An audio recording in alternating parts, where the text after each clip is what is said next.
నమస్కారం. న్యాయ సేవ కార్యక్రమానికి స్వాగతం. ఇవాళ మన అంశం సైబర్ చట్టాలు, అవగాహన, న్యాయ సహాయం. ఈ అంశంపై సలహాలు, సూచనలు అందించడానికి మనతో పాటు ఉన్నారు 8వ మెట్రోపాలిటన్ మెజిస్ట్రేట్ కుకట్పల్లి కోట రంగారెడ్డి జిల్లా డిటి పృథ్వీరాజు గారు, అలాగే న్యాయవాది సి రుత్విక్ గారు. వారికి విలువైన సలహాలు, సూచనలు స్వీకరిద్దాం. జడ్జి గారు, అసలు సైబర్ నేరాలంటే ఏంటి, ఎలాంటి నేరాలు వీటి కింద పరిగణించవచ్చు? ముందుగా సైబర్ నేరాలంటే ఎలక్ట్రానిక్ డివైజెస్ని ఉపయోగించి లేదా మొబైల్ కమ్యూనికేషన్ ద్వారా ఎటువంటి చట్ట వ్యతిరేక పనులు చేసినా కూడా దాని సైబర్ నేరం కింద పరిగణించబడతాయి. ముఖ్యంగా ఫైనాన్షియల్ రిలేటెడ్ ఆర్థిక లావాదేవీలకు సంబంధించి జరిగే మోసాలు కానివ్వండి, లేదంటే ఆడవారిపైన పిల్లలపైన లైంగిక వేధింపులు కానివ్వండి, అట్లాగే ఒక మనిషికి సంబంధించిన వ్యక్తిగత సమాచారం, ఏదైతే గోప్యంగా ఉండవలసిన సమాచారాన్ని లీక్ చేయడం కానివ్వండి, సైబర్ వినియోగంలో వాడే వెబ్సైట్లు హ్యాక్ చేయడం కానీ, ఇవన్నీ కూడా సైబర్ నేరాల కింద పరిగణించబడతాయండి. ఓకే, అలాగే ఇన్ఫర్మేషన్ టెక్నాలజీ చట్టం ఏం చెప్తోందండి సైబర్ నేరాల గురించి? ఇన్ఫర్మేషన్ టెక్నాలజీ యాక్ట్ అండి, ముందుగా ప్రపంచీకరణ నేపథ్యంలో వాణిజ్య అవసరాలకు మనం ఎప్పుడైతే ఇంటర్నెట్ని వినియోగిస్తున్నామో, ఇంటర్నెట్ రిలేటెడ్ టెలికాం డివైజెస్ కానివ్వండి, అట్లాగే కంప్యూటర్స్ కానీ వినియోగిస్తున్నాము, వీటన్నిటిని క్రమబద్ధీకరించే పద్ధతి ఉండాలి. కాబట్టి దానికి అనుగుణంగా ఈ చట్టం రూపొందించబడింది. అది దుర్వినియోగం అవ్వకుండా ఎలా ఉండాలి అని చెప్పడానికి దీంట్లో అఫెన్సెస్ అన్నది పొందుపరచడం జరిగింది. సో ఇంటర్నెట్ ఐటీ యాక్ట్లో ఇవన్నీ ఉంటాయండి. అలాగే దీని కింద నేరం రుజువైతే ఎటువంటి శిక్షలు పడే అవకాశం ఉందంటారు? నేరం రుజువైతే అండి జైలు శిక్షలు ఉంటాయి, అట్లాగే పెనాల్టీస్ ఉంటాయి. మినిమం 3 years నుండి స్టార్ట్ అవుతుంది. అట్లాగే యావజీవ కారాగార శిక్ష కూడా దీంట్లో ఉంటుందండి. సైబర్ టెర్రరిజం కనుక చేసినట్టయితే సో యావజీవ శిక్ష కూడా పడే అవకాశం ఉంటుందండి. ఓకే, అలాగే లాయర్ గారు, సైబర్ స్టాకింగ్ అంటే ఏంటి? సైబర్ స్టాకింగ్ అంటే సైబర్ స్పేస్ని, అంటే ఇంటర్నెట్ని ఉపయోగించి ఎవరినైనా వాళ్ళకి సంబంధించిన వాళ్ళని వెంటబడడం, అంటే వాళ్ళ ప్రొఫైల్ని వాళ్ళని ఫాలో కావడం, ఇదంతా సైబర్ స్టాకింగ్ కిందకి వస్తుంది. ఆన్లైన్ ద్వారా వారికి సంబంధించిన అకౌంట్స్ని కానీ వాటిని మనం ఫాలో కావడం, ఇల్లీగల్గా, అనెథికల్గా తెలియకుండా ఫాలో కావడమే సైబర్ స్టాకింగ్ కిందకి వస్తుందండి. దీని కింద శిక్ష 3 సంవత్సరాల వరకు శిక్ష పడే అవకాశం ఉంది. ఓకే, అలాగే ఈ మధ్యకాలంలో మీరు చూస్తున్న సైబర్ నేరాలు ఎక్కువగా ఏవి చూస్తున్నారు మీరు? ఎక్కువగా అంటే మీరు లాయర్ కాబట్టి సో మీ దృష్టిలోకి వచ్చే కేసులు ఏమన్నా ఉన్నాయి అలాంటివి? సైబర్ నేరాలు ముఖ్యంగా 3 విధాలుగా మనము వాటిని వర్గీకరించవచ్చు. ఆర్థిక పరమైనవి, లేకపోతే వ్యక్తిగత గోప్యతకు భంగం కలిగించేవి, మూడోది రాష్ట్రానికి లేదా దేశానికి వ్యతిరేకంగా చేయగలిగినవి. ఇవి మరింత తీవ్రమైనవి అన్నమాట. ఆర్థిక పరమైన నేరాల విషయాలకు వచ్చినప్పుడు మనం చేసే చెల్లింపులను కానీ వీటిని కానీ చెల్లింపుల విషయంలో మోసం చేయడం, ప్రలోభ పెట్టడం ద్వారా ఆర్థికంగా మన యొక్క లాగిన్ డీటెయిల్స్ కానీ పాస్వర్డ్స్ కానీ నేరస్తులు సేకరించి దాని ద్వారా మన బ్యాంక్ అకౌంట్లో ఉన్న డబ్బును వాళ్ళు దొంగిలించడం జరుగుతుంది. ఇవి ఆర్థిక పరమైనవి. వీటికి మోసము, భయం కలిగించడం ద్వారా ఇట్లా చేయొచ్చు. వ్యక్తిగతమైన ప్రైవసీ రిలేటెడ్, అంటే స్వేచ్ఛను, మన ప్రైవసీ స్పేస్లోకి వాళ్ళు, అంటే మన సోషల్ మీడియా అకౌంట్స్ కావచ్చు, వీటిని వాళ్ళు హ్యాకింగ్ చేసి దాంట్లో ఫాలో అయిపోయి దాని ద్వారా మన వ్యక్తిగతమైన డేటాని తీసుకొని బెదిరించడం, మార్ఫింగ్ ద్వారా వీటిని చేయడం వ్యక్తిగతమైన నేరాల కిందకి వస్తుంది. దేశ వ్యతిరేక కార్యకలాపాలంటే ఒక దేశానికి కీలకమైన ఇన్ఫ్రాస్ట్రక్చర్ రిలేటెడ్ ఉంటాయి కదండి, రైల్వేస్ వెబ్సైట్స్ కానీ ఎయిర్పోర్ట్స్ వెబ్సైట్స్ కానీ, వీటిని హ్యాకింగ్కి చేయడం ద్వారా, సైబర్ టెర్రర్కి పాల్పడడం ద్వారా దేశ ప్రజలకు అసౌకర్యాన్ని కలిగించడం అనేది తీవ్రమైన నేరంగా పరిగణిస్తారన్నమాట. దీనికి జీవితకాల ఖైదు శిక్ష విధించే అవకాశం. ఒక కాల్ తీసుకొని మళ్ళీ కంటిన్యూ చేద్దామండి. భద్రాచలం నుంచి రామకృష్ణ గారు. హలో. హలో, నమస్తే అండి రామకృష్ణ గారు, చెప్పండి. 2-3 నెలలు బాగా ఇబ్బంది పడ్డామండి. ఫోన్ నెంబర్ మార్చేసి అడిగిపోయినా అవకాశం కుదరలేదు. అంటే ఏమైందండి మీకు? మళ్ళీ ఒకళ్ళు ఫోన్ కాల్స్ వస్తే ఎవరికి చెప్పగలము? మీ సమస్య ఏంటో చెప్పండి ముందు. రామకృష్ణ గారు, మీరు టీవీ చూస్తూ మాట్లాడకండి, మీ సమస్య ఏంటో చెప్పండి ముందు. ఏం జరిగింది మీకు? ఏం లేదు మేడం, మే నెలలో మాకు బెదిరింపు కాల్స్ వచ్చినాయి. ఓకే, చెప్పండి మేడం. మీరు టీవీ మ్యూట్ లో పెట్టేసేయండి, ఫోన్ లో మాత్రమే మాట్లాడండి. మే నెలలో బెదిరింపు కాల్స్ వచ్చాయి మేడం. ఎవరి దగ్గర నుంచి వచ్చాయండి? ఫోన్ నెంబర్ కూడా తీసేసామండి, నెంబర్ కూడా ఐడియా లేదు. మళ్ళీ ఒకవేళ ఫోన్ చేస్తే ఏం చేయగలమని.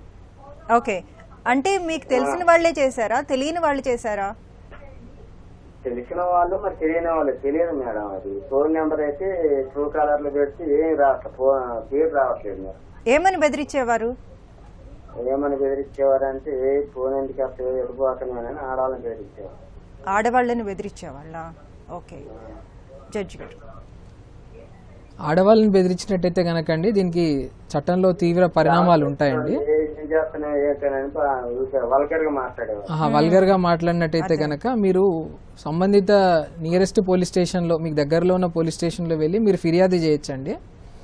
మీకు ఏదైతే నంబర్ నుండి కాల్ వచ్చిందో ఆ నంబర్స్ అన్నీ కూడా ప్రతి వివరాలు, అట్లాగే మీకు ఏ సమయంలో ఏ రోజున కాల్ వచ్చిందో ఆ వివరాలు కూడా పోలీస్ వాళ్ళకి ఇచ్చినట్టయితే కనుక వాళ్ళు దానిపైన ఎఫ్ఐఆర్ రిజిస్టర్ చేసి ఇన్వెస్టిగేషన్ చేస్తారండి పోలీస్ వాళ్ళు. సో తద్వారా వాళ్ళు ఎవరైతే చేసిన వాళ్ళు ఉన్నారో వాళ్ళని పిలిపించి అరెస్ట్ చేసే పద్ధతి ఉంటుంది. అలా చేయొచ్చండి. మీకు ఒకే నంబర్ నుంచి వచ్చాయండి, రకరకాల నంబర్స్ నుంచి వచ్చాయా? ఒకటే నంబర్ నుంచి వచ్చాయండి. ఓకే, ఆ నంబర్ మీరు గుర్తుపెట్టుకున్నారా, ఎక్కడైనా రాసుకున్నారా? నంబర్ అంటే మెయిన్ లైఫ్ ఏంది కదంటే ఇక చిన్న తీసేసినామండి. ఓకే, మళ్ళీసారి వస్తే కనుక ఈసారి ఖచ్చితంగా ఏ సమయంలో వచ్చింది, ఏ రోజు వచ్చింది, ఏ నంబర్ నుండి వచ్చిందో రాసుకున్న వివరాలు పోలీసు వాళ్ళకి ఇస్తే వాళ్ళు దాని మీద ఇన్వెస్టిగేషన్ చేసి కేసు రిజిస్టర్ చేస్తారండి. సరే, థ్యాంక్ యూ. అలాగే మీకు తెలియని వాళ్ళ దగ్గర నుంచి ఇలా ఫోన్ కాల్స్ వచ్చి బెదిరింపు కాల్స్ కానివ్వండి, ఇంకే రకమైన కాల్స్ వచ్చినా సరే 1930 అని టోల్ ఫ్రీ నంబర్ ఉంటుంది. ఈ నంబర్కి కాల్ చేసి మీరు కంప్లైంట్ ఇవ్వచ్చు. అలాగే లాయర్ గారు, ఇంతకుముందు మనం మాట్లాడుకున్నాం ఎటువంటి నేరాలు ఎక్కువగా వస్తున్నాయి ఈ మధ్య అని. ఆర్థిక పరమైన మోసాలకు సంబంధించిన అంటే ఇన్వెస్ట్మెంట్ ఫ్రాడ్స్ అని అంటారు కదండి. మీరు కొంచెం పెట్టుబడి పెడితే మీకు అధిక లాభాలు వస్తాయి అనేది ఎక్కువ జరుగుతున్నది ఈ మధ్య కాలంలో. ఈ కేసెస్ ఎక్కువ వస్తున్నాయి. లేదు అంటే వ్యక్తిగతమైన, ఇప్పుడు మహిళలకు సంబంధించి వాళ్ళ ఫోటోలను మార్ఫింగ్ చేయడం ద్వారా, ఇంటర్నెట్ లో పెట్టడం ద్వారా వాళ్ళని బెదిరింపులకు గురి చేసి వాళ్ళని ఎక్స్ప్లాయిట్ చేయడం, అంటే లైంగికంగా కానీ ఇతర విధంగా వాళ్ళని వేదనకు గురి చేయడం, ఎక్కువ ఇటువంటి నేరాలు జరుగుతున్నాయండి. ఓకే, కాల్ తీసుకుందాం అండి. సంపత్ గారు హైదరాబాద్ నుంచి. హలో. హలో, మా బాబు అకౌంట్ ఒకటి వేరే మన టెలిగ్రామ్ నుంచి ఏదో చేసినట్టున్నాడు బాబు. అందులోకి వేరే వాళ్ళు డబ్బులు వేస్తున్నారు మేడం. డబ్బులు వేయడం వల్ల ఒక అకౌంట్ ఫ్రీజ్ అయిపోయింది యాక్చువల్గా. ఓకే, దాన్ని నేను వచ్చిన తర్వాత దాన్ని సైబర్ క్రైమ్ 1930 ఫోన్ చేస్తే వాళ్ళు గుజరాత్ లో అహ్మదాబాద్ అక్కడ కేసు రిజిస్టర్ అయిపోయింది మీ అకౌంట్ పైన. దాన్ని అందుగురించి వాళ్ళు ఫ్రీజ్ చేశారు. దాన్ని ఏ విధంగా మనం అంటే దీని వల్ల వచ్చే పరిణామం ఏ విధంగా యాక్షన్ ఉంటే మన పైన కానీ ఎంత అమౌంట్లు వేశారండి, ఎన్నిసార్లు వేశారు? వాళ్ళు 4 times వేశారు మేడం. 18 వేశారు యాక్చువల్ గా. వాళ్ళు ఫోన్ కూడా వేస్తున్నారు సార్ మేడం. యాక్చువల్ గా బాబుకి ఫోన్ చేసి బెదిరిస్తున్నారు యాక్చువల్ గా డబ్బులు పంపించమని. వేరే నెంబర్స్ నుంచి ఫోన్ చేస్తున్నారు వాళ్ళు. ఓకే, వేసిన డబ్బులు మళ్ళీ తిరిగి పంపించమని బెదిరిస్తున్నారా? బెదిరిస్తున్నారు. అంటే ఆ అకౌంట్ లో ఆ డబ్బులు వాళ్ళకి ఇచ్చే విధంగా మనం ఏం చేయాలి? మరి బ్యాంక్ వాళ్ళకి మీరు కంప్లైంట్ ఇవ్వలేదా అండి? బ్యాంకులకు వెళ్తే ఏమంటున్నారంటే అది అహ్మదాబాద్ అకౌంట్ పైన కేసు రిజిస్టర్ అయింది కాబట్టి మీరు అహ్మదాబాద్ పోలీస్ స్టేషన్ కు ఫోన్ చేయమని చెప్పారు. వాళ్ళు అహ్మదాబాద్ పోలీస్ స్టేషన్ నెంబర్ మాకు ఇచ్చారు యాక్చువల్ గా. దానికి వాట్సాప్ లో మేము నెంబర్స్ పెట్టాము. ఏ నెంబర్స్ నుంచి మాకు వస్తున్నాయి ఆ విషయాలు మా అకౌంట్ నెంబర్స్ వాళ్ళు పెట్టాము. వాళ్ళు రెస్పాండ్ అవుతామన్నారు కానీ అంటే ఇది ఏ విధంగా చేయాలి ఇంకా. ఓకే ఓకే జడ్జి గారు, మీ అబ్బాయి అకౌంట్ అండి మీరు చెప్పిన వివరాల ప్రకారము సైబర్ మనీని లాండర్ చేయడానికి వాడుతున్నట్టుగా అనిపిస్తుందండి. ఎవరైతే సైబర్ అఫెన్సెస్కి గురైన బాధితులు ఉంటారో వాళ్ళకి సంబంధించిన అమౌంట్ మీ అబ్బాయి అకౌంట్లో వేసి మళ్ళీ మీ అబ్బాయి అకౌంట్ నుండి వేరే అకౌంట్కి ట్రాన్స్ఫర్ చేయించి తద్వారా ఈ అమౌంట్ని అంతా కూడా విదేశాలకు కానీ క్రిప్టో కరెన్సీకి కానీ కన్వర్ట్ చేసే ప్రయత్నంలో భాగంగా జరిగేవండి ఇవన్నీ కూడా. ఈ మధ్యకాలంలో ఇవి చాలా చూస్తున్నాం మేము కూడా కోర్ట్స్లో. కాబట్టి మీరు ఏదైతే పోలీసు నంబర్ మీకు ఇచ్చారు కదండి, మీరు సత్వరమే ఆ పోలీస్కి అప్రోచ్ అయ్యి మీకు ఎవరు అప్రోచ్ అయ్యారు, ఫస్ట్ మీ అకౌంట్ని ఎలా స్టార్ట్ చేశారు, ఎవరు మీకు ఫస్ట్ కాంటాక్ట్ అయ్యారు, వాళ్ళకి సంబంధించిన వివరాలన్నీ కనుక మీరు పోలీస్ వాళ్ళకి ఇచ్చినట్టయితే కనుక మిమ్మల్ని విట్నెస్గా చేర్చి అసలైన దోషుల్ని పట్టుకునే ప్రయత్నం పోలీసు వాళ్ళు చేస్తారండి. లేకపోతే దీనివల్ల జరిగే ప్రాబ్లం ఏంటంటే మీ అబ్బాయి అకౌంట్లో అమౌంట్ పడ్డాయి కాబట్టి మీరు కనుక పోలీస్ వాళ్ళని ముందస్తుగా అప్రోచ్ అవ్వకపోతే మీరే ఆ మోసం చేసినట్టుగా భావించే ప్రమాదం ఉంటుందండి. కాబట్టి మీరు కొంచెం జాగ్రత్త చేసుకొని ముందే పోలీస్ వాళ్ళని అప్రోచ్ అయ్యి కంప్లీట్ వివరాలు కనుక వాళ్ళకి ఇస్తే మీరు దీని నుండి బయటపడే అవకాశం ఉంటుందండి. ఓకే, అలాగే ఆన్లైన్ ఆల్రెడీ చేశాను, మళ్ళీ డైరెక్ట్ గా ప్రొసీజర్కి వెళ్ళాలా? ఎక్కడైతే క్రైమ్ రిజిస్టర్ అయిందో ఆ పోలీస్ వాళ్ళతో మాట్లాడితే బాగుంటుందండి. మీరు ఓకే, వాళ్ళు చేస్తామని ఇన్ఫర్మేషన్ ఇచ్చారు, కానీ చేయలేదు వాళ్ళు. ఓకే, మేము ఏ విధంగా అప్రోచ్ కావాలి? గుజరాత్ లో ఉంది కాబట్టి ఏ విధంగా అప్రోచ్ కావాలి? అంటే మీరు అప్రోచ్ అవ్వకపోతే మళ్ళీ వాళ్ళు మీరు కూడా ఈ ముఠాలో భాగస్వాములుగా భావించే ప్రమాదం ఉంటుందండి. ఎందుకంటే మన నుండి కోఆపరేషన్ రావట్లేదు అని చెప్పి వాళ్ళు అనుకునే ప్రమాదం ఉంటుంది. కాబట్టి మీకు జరిగింది ఏదైతే ఉందో అది మీరు బాధితుల్లాగే వాళ్ళకు మీ అకౌంట్లో అయితే డబ్బులు ఉన్నాయో వాటిని మీరు విత్డ్రా చేయకుండా మరి ఎవరికి ట్రాన్స్ఫర్ చేయకుండా పోలీస్ వాళ్ళకు అప్పచెప్పి ఇది మేము అనుకోకుండా మా ప్రమేయం లేకుండా జరిగిపోయిందని చెప్పి మీరు వివరించాల్సి ఉంటుందండి. అలాగే జడ్జి గారు ఇది అన్ఫ్రీజ్ ఎలా చేయాలంటారు అకౌంట్ని? అన్ఫ్రీజ్ చేయాలంటే మేడం ఓన్లీ కోర్ట్ ఆర్డర్ ద్వారానే అన్ఫ్రీజ్ అవుతుందండి. ఏదన్నా మనకు సంబంధించిన అకౌంట్ మిస్యూజ్ అయిన క్రమంలో మన అకౌంట్లో డబ్బులు పడినట్టయితే కనుక పోలీస్ వాళ్ళ రిక్వజిషన్ మేరకు గవర్నమెంట్ వెబ్సైట్స్ ఆ అకౌంట్ని ఫ్రీజ్ చేస్తాయి బ్యాంక్ వాళ్ళకి ఇన్స్ట్రక్షన్స్ ఇచ్చి. సో బ్యాంక్ వాళ్ళు దాన్ని రిలీజ్ చేయాలంటే మళ్ళీ మనం కోర్టును అప్రోచ్ అయ్యి ఇది జెన్యూన్ ట్రాన్సాక్షన్ అని చెప్పి మనం ప్రూవ్ చేసుకొని కోర్ట్ ఆర్డర్ ద్వారానే డీఫ్రీజ్ చేయడానికి అవకాశం ఉంటుంది. ఓకే, వీళ్ళు ఇప్పుడు అహ్మదాబాద్ వెళ్ళాలంటారా, ఇక్కడ హైదరాబాద్ నుంచి కూడా అలా చేసుకోవచ్చు అంటారా? అక్కడ క్రైమ్ అక్కడ రిజిస్టర్ అయి ఉంది కాబట్టి అక్కడ పోలీస్ త్రూనే మనం వెళ్తేనే కరెక్ట్ జరుగుతుంది. ఓకే, అలాగే మరో కాల్ తీసుకుందాం అండి. హైదరాబాద్ నుంచి శర్మ గారు. హలో, నమస్తే అమ్మా. నమస్తే అండి శర్మ గారు, చెప్పండి. అయ్యా అమ్మా, ఈ మధ్యని నాకు ఫోన్ వచ్చింది. మీ ఫోను గంట సేపు ఎక్కువసేపు మాట్లాడుతున్నారు, ఒక గంట తర్వాత మీ ఫోన్ బ్లాక్ చేసేస్తున్నాం, దానికి ఈ నెంబర్ నొక్కండి అంటే నేను డిస్కనెక్ట్ చేసేసాను. అది ఎంతవరకు వాస్తవం? అలాగ అవుతుందా? నా ఫోన్ బ్లాక్ చేసేస్తారు ఎక్కువ వాడితే. ఓకే, అట్లా ఏముండదండి లాయర్ గారు. మీ ఫోన్ ఎంత వాడడం అనేది మీ ఇష్టం అండి. అవసరాన్ని బట్టి మనం ఎంతైనా వాడుకోవచ్చు. కాబట్టి ఫోన్ బ్లాక్ చేయడం అంటూ జరగదు. మీరు ఏదైనా చట్ట వ్యతిరేక కార్యక్రమాలు మీ ఫోన్ ఉపయోగించి చేయడమో లేకపోతే అది తప్పుడు ధృవపత్రాలు సమర్పించి మీరు ఆ ఫోన్ కనెక్షన్ తీసుకుంటే తప్ప మీ ఫోన్ని బ్లాక్ చేయడం అంటూ జరగదు. అట్లా జరగదు. హలో శర్మ గారు, విన్నారండి? మరో కాల్ తీసుకుందాం అండి. నారాయణ గారు. హలో నారాయణ గారు, నమస్తే అండి, చెప్పండి. హలో జడ్జి గారు, డిజిటల్ అరెస్ట్ అని వింటున్నాం ఈ మధ్యకాలం, అంటే ఏంటండి? డిజిటల్ అరెస్ట్ అంటే అండి ఇది కొత్త రకమైన మోసం అండి. నార్మల్గా మనం ఎవరైనా వ్యక్తి ఒక క్రైమ్ చేసినట్టయితే కనుక అతన్ని పోలీస్ వాళ్ళు అరెస్ట్ చేస్తారు, స్టేషన్కి రమ్మంటారు. ఇదంతా రెగ్యులర్గా జరిగే పద్ధతి.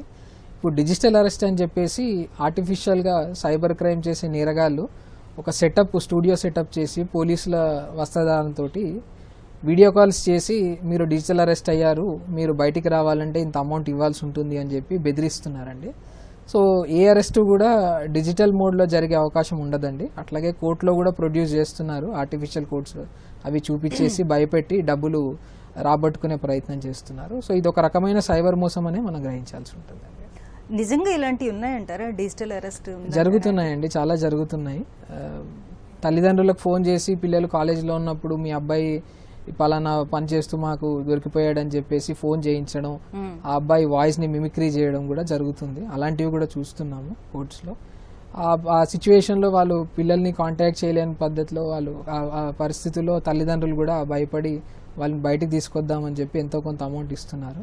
సో ఈ రకంగా కూడా సైబర్ మోసాలు చాలా జరుగుతున్నాయి. ఓకే, మరి కాల్ తీసుకుందాం అండి. హలో నారాయణ గారు, నమస్తే అండి, చెప్పండి. నారాయణ గారు, వినిపిస్తాం, చెప్పండి. అమ్మా, నా సమస్య ఏంటంటే నాకు పడని కొంతమంది మనుషులు మా ఫోటోల్ని మార్చింగ్ చేసి మమ్మల్ని అవి మాకు డైరెక్ట్ గా పంపిస్తుంటా నా స్నేహితులు బంధువులు వాళ్ళకి పంపిస్తూ నానా చేస్తుంది. దీన్ని నేను ఏ విధంగా సాల్వ్ చేయాలో నాకు ఆ సమస్యని అర్థం కావడం లేదు. వాళ్ళు నాకు డైరెక్ట్ గా ఫోటోలు పంపిస్తే నేను సైబర్ స్టేషన్ లో కేసు పెట్టుకుంటాను. అట్లా పంపించకుండా నాకు తెలిసిన వాళ్ళకి, మా బంధువులకి, మా స్నేహితులకి వాళ్ళకి పంపించేది. ఓకే నన్ను వెనక్కి చేసి నానా రకంగా మానసికంగా చిత్ర హింసకు గురి చేస్తుంది. అది ఇప్పుడు కాదు, చాలా రోజుల నుంచి జరుగుతుంది. అది ఎవరికి చెప్పుకోవాలా, ఎవరికి సలహా తీసుకోవాలో కూడా నాకు తెలియదు. ఇప్పుడు టీవీలో చూసి మీకు చేస్తున్నాను. అర్థమైంది. కనీసం నేను ఎవరు కలిస్తే నాకు ఆ సమస్య లాయర్ గారు చెప్తారు, వినండి.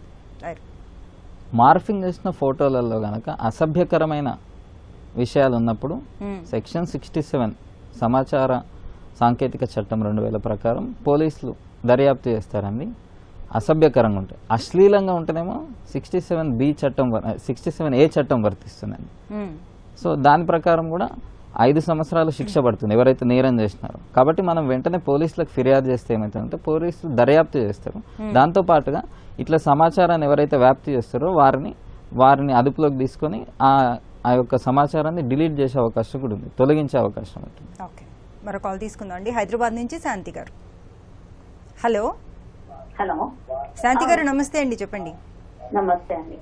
మేడం, నాకు యాక్చువల్లీ ఇది 7.5 lakhs మా బాబు అకౌంట్ లో పడ్డాయి. ముత్తూట్ ఫైనాన్స్ గోల్డ్ ఉన్నాయి. అదే ఇన్కమ్ ట్యాక్స్ వాళ్ళు ఫ్రీజ్ చేస్తారు. మేము వెళ్ళి అడిగితేనేమో వాళ్ళు ఏమంటారంటే ఎక్కడి నుంచి వస్తాయంటే మేము చూపిస్తాం ముత్తూట్ ఫైనాన్స్. కానీ మా బాబు అంటున్నాడు ఫ్రీజ్ అయితే ఇంతవరకు నాకు రాలేదు అంటున్నాడు. Last year September. Okay, 1 year అయింది ఫ్రీజ్ అయ్యి, అంతేనా అండి? అవునండి. అది ఏం చేయాలో మాకు అర్థం కాదు.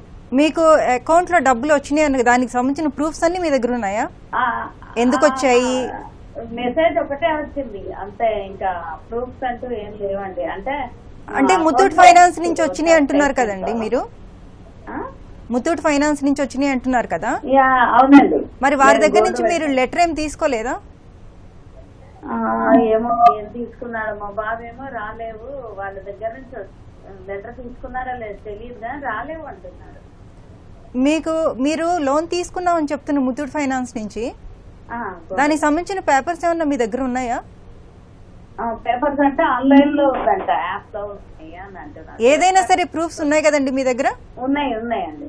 ఓకే, లాయర్ గారు, డబ్బులు మీ అకౌంట్ లో అయితే 7.5 లక్షలు వచ్చాయి కాబట్టి మీరు బ్యాంక్ అధికారులను సంప్రదించండి. నిజంగా మీకు డబ్బులు వచ్చినాయా, అవి ఎందుకోసం, వాటిని మనం మరి తిరిగి ఏ రీజన్ తో వచ్చి వాళ్ళు చెప్తారు.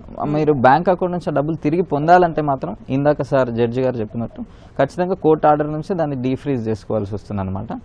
దానికి కోర్టుకి మీరు సెక్షన్ 503 BNSS చట్టం ప్రకారం మీరు దరఖాస్తు చేసుకున్న తర్వాత విచారణ తర్వాత మీ డబ్బులు మీకు అకౌంట్ డీఫ్రీజ్ అయిపోయి వచ్చేస్తుందండి. ఓకే, మరో కాల్ తీసుకుందాం అండి. బాలరెడ్డి గారు హైదరాబాద్ నుంచి. హలో నమస్తే అండి బాలరెడ్డి గారు, చెప్పండి. నమస్తే మేడం. ఇప్పుడు నా భార్య పేరు ప్రభావతి. ఓకే, ఆ ప్రభావతి పేరుతోటి ఇక్కడ యూనియన్ బ్యాంక్ ఆఫ్ నాచారంలో అకౌంట్ ఉంది మేడం, ఫోన్ నంబర్ తోటి.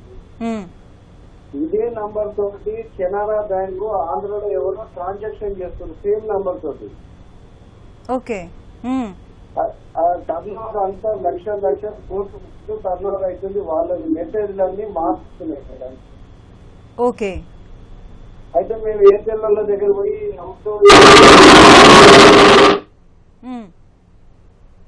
హలో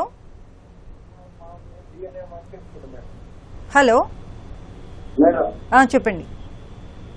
అదే అకౌంట్ నెంబర్ మా ఫోన్ తోటి ట్రాన్సాక్షన్ చేస్తుంది మేడం. కెనరా బ్యాంక్ అని ఆంధ్ర నుంచి వస్తుంది ట్రాన్సాక్షన్. ఓకే, మీరు బ్యాంక్ వారికి కంప్లైంట్ ఇచ్చారా అండి? ఆ బ్యాంక్ వాళ్ళకి చెప్తే వాళ్ళు అంటారు అక్కడ ఎవరో అకౌంట్ ఓపెన్ చేస్తున్నాయని ఆంధ్రలో అదర్ క్యాన్సల్ చేసుకోవాలి, ఇది మా చేతులు లేదని వాళ్ళు అంటారు. మా ఫోన్ ఏమో ఎయిర్టెల్ ఫోన్ మేడం మాది. అర్థమైంది. ఆ ఎయిర్టెల్ దగ్గర వాళ్ళు మాకు సంబంధం లేదంటారు. ఓకే, జడ్జి గారు ఇలాంటి పరిస్థితులు ఏం చేయాలి? అసలు బ్యాంక్ అకౌంట్ లేదు, ఏమీ తెలియదు కూడా పాపం వీళ్ళకి. అంటే మీకు ఎలా తెలుస్తుందండి? మీ ఫోన్ కి మెసేజెస్ వస్తున్నాయా ఈ అకౌంట్ కి సంబంధించి? ఓకే ఓకే, ఈ ఫోన్ నంబర్ మీ వైఫ్ పేరు పైన ఉందానండి? మీరు చెక్ చేసుకున్నారా? ఆవిడ పేరు పైన మొబైల్ నంబర్ ఉంది, కానీ అకౌంట్ తో మీకు ఎటువంటి సంబంధం లేదు. మాకు సంబంధమే లేదు సార్ అకౌంట్. అయితే మీరు ఆ బ్యాంకుకి సంబంధించిన కస్టమర్ కేర్కి ఫోన్ చేసండి. ఒకసారి మాకు ఇలా మెసేజెస్ వస్తున్నాయి, ఈ అకౌంట్ నంబర్కి సంబంధించిన వివరాలు మాకు వస్తున్నాయి అని చెప్పేసి మీరు ఆ కన్సర్న్డ్ బ్యాంక్ని ఒకసారి కనుక అప్రోచ్ అవుతే వాళ్ళ దగ్గర నుండి ఏదైనా టెక్నికల్ ఎర్రర్ ఉంటే దాన్ని రెక్టిఫై చేసుకుంటారండి. చాలాసార్లు మన అకౌంట్తో పాటు బ్యాంక్ వెళ్ళాను సార్, వెళ్తే మాతో మాకు సంబంధం లేదంటారు. Okay okay. మీకు ఒకవేళ దానికి సంబంధించి ఏదైనా ఫ్రాడ్ జరుగుతుందని అనుమానం ఉంటే కనుక అండి మీరు నియరెస్ట్ పోలీస్ స్టేషన్లోకి వెళ్ళి కంప్లైంట్ ఇవ్వడం ఉత్తమం అండి. ఇటువంటి పరిస్థితుల్లో మీకు ఈ సర్వీస్ ప్రొవైడర్స్ దగ్గర నుండి కానివ్వండి, బ్యాంక్ నుండి కానివ్వండి, ఎటువంటి కోఆపరేషన్ రానప్పుడు మీరు మీ అకౌంట్ని లేదా మీ ఫోన్ నంబర్ని దుర్వినియోగం చేయకుండా ఉండాలి అనుకుంటే మీరు నియరెస్ట్ పోలీస్ స్టేషన్, సంబంధిత పోలీస్ స్టేషన్కి వెళ్ళి మీరు ఒక కంప్లైంట్ ఇవ్వండి మీరు చెప్పిన విషయాలతోటి. వాళ్ళు విచారణ చేసి మీకు దీనికి ఏ సంబంధం లేకపోతే కనుక అది డ్రాప్ చేసి వాళ్ళు యాక్షన్ తీసుకునే అవకాశం ఉంటుందండి. మీకు ఏదైనా అనుమానం ఉంటే కనుక మీ అకౌంట్ దుర్వినియోగం అవుతుంది అని లేదా మీ నంబర్ దుర్వినియోగం అవుతుంది అని మీకు అనిపిస్తే కనుక మీరు ఆ రకంగా చేస్తే బాగుంటుందండి. జడ్జి గారు, అలానే ఈ మధ్యకాలంలో కొన్ని న్యూస్లు వింటున్నాము, కరెంట్ అకౌంట్ ఓపెన్ చేసేసి అంటే అసలు పర్సన్కి తెలియకుండానే అందులోకి మనీ ట్రాన్స్ఫర్ చేయడం ఇలా కూడా జరుగుతున్నాయంట. అంటే ఎలా చేస్తారంటారు అసలు ఇది? మధ్యలో చాలా జరుగుతుందండి. దీని స్కేల్ కూడా చాలా ఎక్కువ ఉంది. చాలా కొన్ని వేల కోట్లు కూడా ఈ రకంగా సైబర్ మనీని కూడా దేశం దాటించే ప్రయత్నం చేస్తున్నారు. దీంట్లో ముఖ్యంగా జరిగే మోడ్ ఆఫ్ ఆపరేషన్ అండి, మోడస్ ఆపరాండి అంటాము. దీంట్లో ఏం చేస్తున్నారంటే నిరుద్యోగ యువతను టార్గెట్ చేసుకొని వాళ్ళకు మీరు ట్రేడింగ్ నేర్పిస్తామని చెప్పేసి ముందస్తుగా కొద్దిగా అమౌంట్ వాళ్ళతో ఇన్వెస్ట్మెంట్ చేపిస్తారు. మనకు ట్రేడింగ్ యాప్, ట్రేడింగ్ అప్లికేషన్ చూపించి మన మొబైల్ నంబర్ తీసుకుంటారు. తర్వాత మీకు ఈ అమౌంట్ కనుక మీ అకౌంట్లోకి రావాలంటే మీరు కరెంట్ అకౌంట్ ఓపెన్ చేయాలి. మీ అకౌంట్ని మేము మేనేజ్ చేస్తాము, మేము మీ బ్రోకర్ ఏజెంట్స్ లాగా ఉన్నాం కాబట్టి అని చెప్పి ఆ రకంగా సైబర్ ఫ్రాడ్స్టర్స్ నమ్మించి అకౌంట్ డీటెయిల్స్ అని తీసుకుంటారు. ఒకసారి అకౌంట్ డీటెయిల్స్ వాళ్ళ చేతిలోకి వెళ్ళిపోయినాక మనకు ఫాల్స్ స్టేట్మెంట్స్ చూపిస్తూ ఉంటారు, మీ అకౌంట్లో ఇంత అమౌంట్ జమ అయింది అని చెప్పేసి. బట్ ఇదంతా కూడా సైబర్ మనీ అండి. ఇన్నోసెంట్ పబ్లిక్ ని మోసం చేసి వాళ్ళ అమౌంట్ అంతా మన అకౌంట్ లో వేయించి మన ప్రమేయం లేకుండానే మన అకౌంట్ ని దుర్వినియోగం చేస్తున్నారు. ఈ క్రమంలో ఎప్పుడైనా పోలీస్ కేసు రిజిస్టర్ అయితే కనుక పోలీస్ వాళ్ళకి ఫస్ట్ కనపడేది మన అకౌంటే కాబట్టి మనను ఆ కేసులో ఇంప్లీట్ చేసే పరిస్థితులు ఉంటున్నాయండి. సో ఇది మనం తెలుసుకోవాల్సిన విషయం ఏంటంటే ఎవరు కూడా ఏ ట్రేడింగ్ యాప్ కూడా మన అకౌంట్ మనకు వాళ్ళు అడగరు, మనం ఇవ్వకూడదు కూడా. అకౌంట్ అన్నది, పాస్వర్డ్స్ అన్నవి, ఓటీపీ అన్నవి ఇవన్నీ కూడా మన వ్యక్తిగత సమాచారం. ఇది ఎవరికి మనం ఇవ్వకూడదు. ఇస్తే కనుక ఇటువంటి ప్రాబ్లమ్స్ ఫేస్ చేయాల్సి ఉంటుంది. మరొక కాల్ తీసుకుందాం అండి. కళ్యాణ్ చక్రవర్తి గారు హైదరాబాద్ నుంచి. హలో హలో కళ్యాణ్ చక్రవర్తి, హలో హలో కళ్యాణ్ చక్రవర్తి గారు. హలో, నమస్కారం అమ్మా. నమస్తే అండి, చెప్పండి. మాకు ఈ సైబర్ క్రైమ్ లో 55 లక్షలు పోయాయి మేడం. సైబర్ క్రైమ్ లో కంప్లైంట్ చేశాము. ఓకే, తర్వాత టీవీ మ్యూట్ లో పెట్టండి ప్లీజ్. పెట్టాను మేడం. చెప్పండి ఇప్పుడు. అయితే మాకు జడ్జిమెంట్ ఇచ్చారు మేడం, మన జడ్జి గారు 15,57,000 రిటర్న్ రావాలని. అయితే వాళ్ళు నేను పోలీస్ స్టేషన్ లో కాంటాక్ట్ అయితే సైబర్ క్రైమ్ లో వాళ్ళు ఏమంటున్నారంటే ఇటువంటి దాని మీద జడ్జిమెంట్ చాలా వచ్చాయి కాబట్టి మేము ఇంప్లిమెంట్ చేయలేము అని చెప్పి బ్యాంకర్ చెప్తున్నారు అని అంటున్నారు మేడం. ఇటువంటి పరిస్థితుల్లో ఇప్పుడు జడ్జిమెంట్ నేను ఫర్దర్ స్టెప్ ఏం తీసుకోవాలో తెలుసుకోవాలి. ఓకే జడ్జి గారు, ఇట్లాంటి సందర్భం ఎప్పుడు వస్తుంది అంటే అండి, మీరు ఏ అకౌంట్కి అయితే అమౌంట్ ఫ్రీజ్ అయి ఉన్నాయో మీ అకౌంట్లో నుండి వేరే అకౌంట్కి ట్రాన్స్ఫర్ అయ్యి ఆ అకౌంట్ని పోలీస్ వాళ్ళు ఫ్రీజ్ చేసినప్పుడు మీరు కోర్టులో అప్లికేషన్ పెట్టుకుంటారు. కోర్టు మీ అప్లికేషన్ని కన్సిడర్ చేసి ఆ అమౌంట్ మీకు తిరిగి ఇవ్వమని చెప్పి ఆర్డర్ ఇస్తుంది. కానీ ఇక్కడ సమస్య ఎక్కడ వస్తుంది అంటే అండి, ఆ బ్యాంక్ అకౌంట్కి సంబంధించి దేశం మొత్తం కూడా చాలా ఇటువంటి ఆర్డర్సే వెళ్ళడము బ్యాంక్ వారికి కొంచెం ఇబ్బందికరమైన పరిస్థితి అవుతుందండి. సో ఆ క్రమంలో బ్యాంక్ వాళ్ళు ఏ కోర్టు ఆర్డర్ అయితే వాళ్ళకి ముందస్తుగా వస్తుందో ఆ కోర్టు ఆర్డర్ని కంప్లై చేయడం జరుగుతుంది. ఎందుకంటే ఆ అకౌంట్లో ఉన్న అమౌంట్ వరకు కూడా ఆ కోర్టు ఆర్డర్ని కంప్లై చేస్తున్నారు.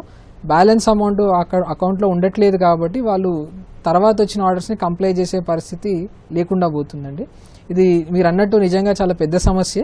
కాకపోతే అకౌంట్లో ఉన్న అమౌంట్ వరకే బ్యాంక్ వాళ్ళు కంప్లై చేయగలుగుతున్నారు, తర్వాత చేయలేకపోతున్నారండి. ఇప్పుడు మనీ మ్యాపింగ్ లో ఒకవేళ చెప్పండి.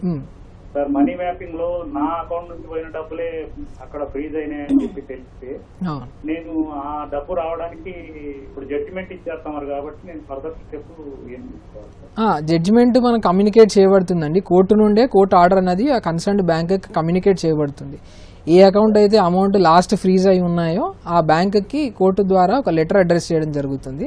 ఆ సంబంధించిన నోడల్ ఆఫీసర్ ఆ కన్సర్న్డ్ బ్రాంచ్ మేనేజర్తో కోఆర్డినేట్ చేసుకొని ఆ అమౌంట్ మీ అకౌంట్లో వేసే ప్రయత్నం చేస్తారు. కాకపోతే ఇక్కడ ప్రాబ్లం ఏంటి అంటే మీలాగే చాలామంది బాధితులు ఉన్నారు. చాలామందికి సంబంధించిన అమౌంట్ ఆ అకౌంట్లో ఉంది కాబట్టి వారికి ముందస్తుగా ఎవరు ఆర్డర్ అయితే వస్తుందో దాన్ని కంప్లై చేస్తున్నారు. అక్కడ ఉన్న అమౌంట్ అయిపోతుంది కాబట్టి తర్వాత ఆర్డర్స్ కంప్లై చేసే పరిస్థితి ఉండట్లేదండి. సో ఇక్కడ ఏంటంటే కేసు విచారణ జరిగిన తర్వాత అసలైన నిందితులను పట్టుకున్నాక వాళ్ళపైన పోలీసు వాళ్ళు ఛార్జ్షీట్ వేసినాక కేసు మొత్తం విచారణ జరిగిన తర్వాత అప్పుడు కోర్టు మీకు కాంపన్సేషన్ అవార్డు చేసే అవకాశం ఉంటుందండి. అప్పటి వరకు కొంచెం ఆగాల్సి ఉంటుందండి.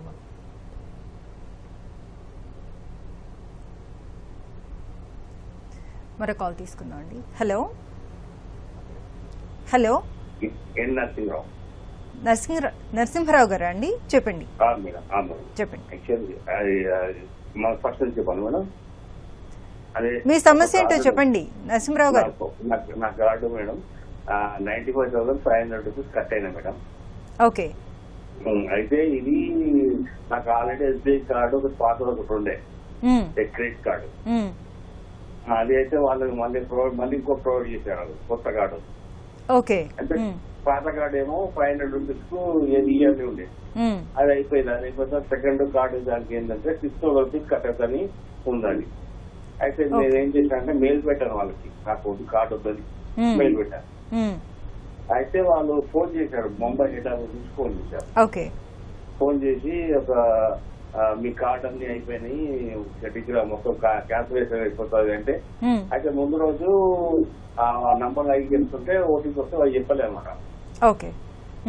అయితే సెకండ్ టైం మళ్ళీ ఏం చేశానంటే నేను డ్రైవింగ్ చేస్తాను, యాక్చువల్లీ కార్ డ్రైవర్ని.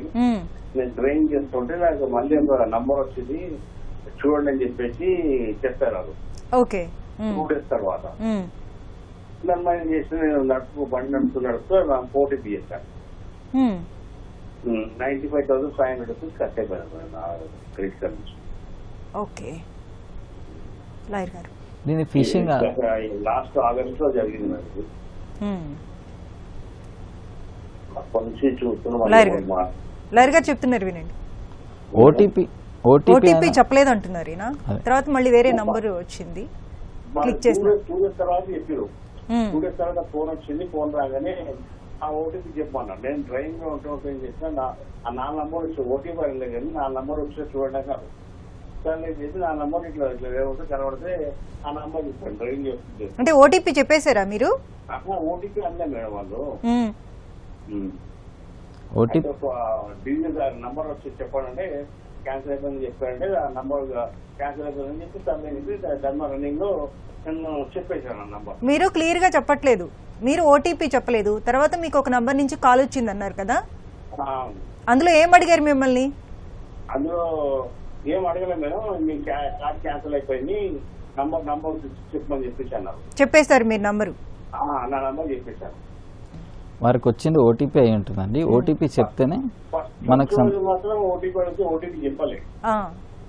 సెకండ్ టైం 2 days తర్వాత చేసిన తర్వాత అలా ఒక 3 నంబర్ వచ్చి చెప్పని చెప్పేసి అన్నారు. ఓకే. సార్ నేను చెప్పి 3 నంబర్లు చెప్పేశారు. చెప్పేశారు. వారికి వచ్చింది ఓటీపీ అయి ఉంటుంది. అవును. ఓటీపీ చెప్పిన తర్వాత ఏమవుతుందంటే ఓటీపీని పాస్వర్డ్కి అదనంగా ఇంకొక సెక్యూరిటీ లేయర్ కోసం ఓటీపీని మనకు ఇస్తుంటారు అనమాట. పాస్వర్డ్ని కూడా ఎవరైనా హ్యాక్ చేసినప్పటికీ కూడా ఇంకా మరింత భద్రత కోసం మనకు ఓటీపీ ఇస్తారు. దాన్ని చెప్పినప్పుడు దాదాపుగా వీలైనంత తొందరగా సైబర్ నేరస్తులు మన అకౌంట్లో ఉన్న డబ్బును ఖాళీ చేసే అవకాశం. కాబట్టి ఓటీపీ అనేది, పాస్వర్డ్ అనేది మన ఇంటికి తాళం చెవి లాంటిది. అది మన దగ్గరే ఉండాలి భద్రంగా, వేరే వాళ్ళకి ఎప్పుడు కూడా చెప్పకూడదు అనమాట. ఓకే. సో ఆయనే చెప్పేశారు, వెంటనే అమౌంట్ అంతా ట్రాన్స్ఫర్ అయిపోయింది. ఆ నెంబర్స్ చెప్పకూడదు. ఓకే. అంటే ఓటీపీ విషయంలో ఎలాంటి జాగ్రత్తలు తీసుకోవాలంటారు జడ్జి గారు? చాలా వస్తుంటాయి, మెసేజ్లో వస్తుంటాయి. ఏ బ్యాంక్ నిజంగా ఒక్కొక్కసారి ఏమవుతుందంటే బ్యాంక్ పేరుతో కూడా వస్తుంటాయి. ఇప్పుడు SBI అని, యాక్సిస్ బ్యాంక్ అని, జనరల్ గా ఏమవుతుందంటే బ్యాంక్ పేరుతో వచ్చింది కాబట్టి నిజంగా బ్యాంక్ నుంచి వచ్చిందేమో అనుకుంటాం. సో ఏ బ్యాంకు కూడా మనకు ఓటీపీ పంపించినా కూడా మన ఓటీపీ ఎవరు అడగరండి, మనకు చెప్పడానికి కూడా వీల్లేదు. వన్ టైం పాస్వర్డ్ అంటాం కాబట్టి దాన్ని ఒకసారి వస్తుంది, అది ఆ ఒక్క ట్రాన్సాక్షన్కి సంబంధించి మాత్రమే వాడుకోవడం జరుగుతుంది. కాబట్టి ఏ బ్యాంకు అడగదు, మనం ఎట్టి పరిస్థితిలో కూడా ఓటీపీ చెప్పకూడదండి. ఒకవేళ కనుక పొరపాటున ఎవరి చేతికన్నా మన ఓటీపీ వెళ్ళి ఏదైనా ఒక సస్పీషియస్ ట్రాన్సాక్షన్ కనుక జరిగి ఉంటే మనం వెంటనే 1930 కాల్ చేసి దాన్ని రిపోర్ట్ చేయాల్సి ఉంటుంది. అంతకంటే ముందుగా మన బ్యాంక్ వారికి కాల్ చేసి ఇట్లా మా అకౌంట్ కాంప్రమైజ్ అయిపోయిందని చెప్పేసి అకౌంట్ కానివ్వండి, ఆ కార్డు కానివ్వండి ఇమీడియట్గా బ్లాక్ చేయించి సైబర్ క్రైమ్ వాళ్ళకి ఇన్ఫర్మేషన్ ఇచ్చినట్టయితే ఎంత తొందరగా మనం రియాక్ట్ అయితే అంత తొందరగా మన అమౌంట్ మనకు రిటర్న్ వచ్చే అవకాశం ఉంటుంది. Okay, thank you so much అండి. ఇప్పటి వరకు మనం సైబర్ చట్టాలు, అవగాహన, న్యాయ సహాయం అంశంపై సలహాలు, సూచనలు స్వీకరించాం. వచ్చే శనివారం 9:30 న్యాయ సేవ కార్యక్రమంలో మళ్ళీ కలుసుకుందాం. అంతవరకు సెలవు, నమస్కారం.